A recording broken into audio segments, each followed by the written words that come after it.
Genesis chapter 2. Thus the heavens and the earth were finished, and all the host of them. And on the seventh day God ended his work which he had made, and he rested on the seventh day from all his work which he had made. And God blessed the seventh day, and sanctified it, because that in it he had rested from all his work which God created and made. These are the generations of the heavens and of the earth when they were created, in the day that the Lord God made the earth and the heavens. And every plant of the field before it was in the earth, and every herb of the field before it grew, for the Lord God had not caused it to rain upon the earth, and there was not a man to till the ground. But there went up a mist from the earth, and watered the whole face of the ground. And the Lord God formed man of the dust of the ground, and breathed into his nostrils the breath of life, and man became a living soul. And the Lord God planted a garden eastward in Eden, and there he put the man whom he had formed. And out of the ground made the Lord God to grow every tree that is pleasant to the sight, and good for food, the tree of life also in the midst of the garden, and the tree of knowledge of good and evil. And a river went out of Eden to water the garden, and from thence it was parted, and became into 4 heads. The name of the first is Pison, that is it which compasseth the whole land of Havilah, where there is gold. And the gold of that land is good, there is bdellium and the onyx stone. And the name of the second river is Gihon, the same is it that compasseth the whole land of Ethiopia.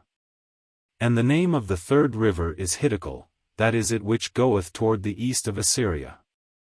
And the fourth river is Euphrates. And the Lord God took the man, and put him into the garden of Eden to dress it and to keep it. And the Lord God commanded the man, saying, Of every tree of the garden thou mayest freely eat. But of the tree of the knowledge of good and evil, thou shalt not eat of it, for in the day that thou eatest thereof thou shalt surely die. And the Lord God said, It is not good that the man should be alone, I will make him an helpmeet for him. And out of the ground the Lord God formed every beast of the field, and every fowl of the air, and brought them unto Adam to see what he would call them, and whatsoever Adam called every living creature, that was the name thereof. And Adam gave names to all cattle, and to the fowl of the air, and to every beast of the field, but for Adam there was not found an helpmeet for him. And the Lord God caused a deep sleep to fall upon Adam, and he slept, and he took one of his ribs, and closed up the flesh instead thereof. And the rib, which the Lord God had taken from man, made he a woman, and brought her unto the man. And Adam said, This is now bone of my bones, and flesh of my flesh, she shall be called woman, because she was taken out of man. Therefore shall a man leave his father and his mother, and shall cleave unto his wife, and they shall be one flesh. And they were both naked, the man and his wife, and were not ashamed. End of chapter 2. Genesis chapter 3. Now the serpent was more subtle than any beast of the field which the Lord God had made. And he said unto the woman, Yea, hath God said, Ye shall not eat of every tree of the garden? And the woman said unto the serpent, We may eat of the fruit of the trees of the garden. But of the fruit of the tree which is in the midst of the garden, God hath said, Ye shall not eat of it, neither shall ye touch it, lest ye die. And the serpent said unto the woman, Ye shall not surely die. For God doth know that in the day ye eat thereof, then your eyes shall be opened, and ye shall be as gods, knowing good and evil.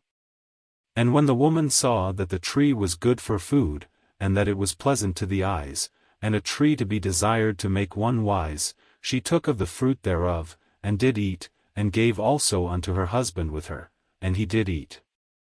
And the eyes of them both were opened, and they knew that they were naked, and they sewed fig leaves together, and made themselves aprons.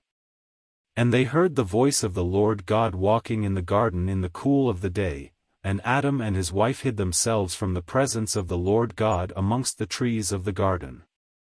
And the Lord God called unto Adam, and said unto him, Where art thou? And he said, I heard thy voice in the garden, and I was afraid, because I was naked, and I hid myself. And he said, Who told thee that thou wast naked? Hast thou eaten of the tree, whereof I commanded thee that thou shouldest not eat? And the man said, The woman whom thou gavest to be with me, she gave me of the tree, and I did eat. And the Lord God said unto the woman, What is this that thou hast done? And the woman said, The serpent beguiled me, and I did eat.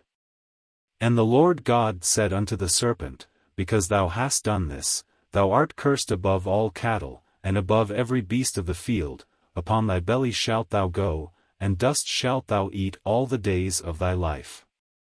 And I will put enmity between thee and the woman, and between thy seed and her seed, it shall bruise thy head, and thou shalt bruise his heel.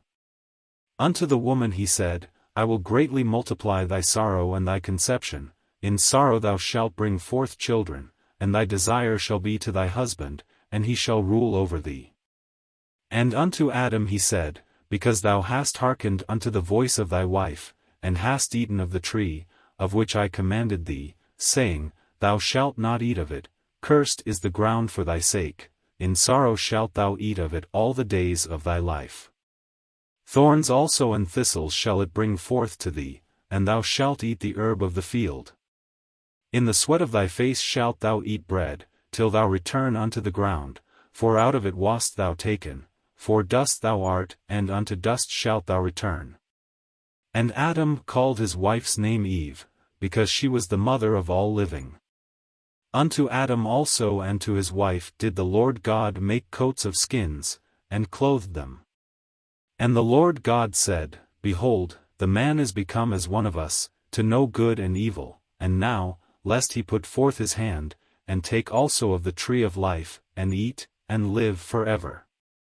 Therefore the Lord God sent him forth from the Garden of Eden, to till the ground from whence he was taken. So he drove out the man, and he placed at the east of the Garden of Eden cherubims, and a flaming sword which turned every way, to keep the way of the tree of life. End of chapter 3.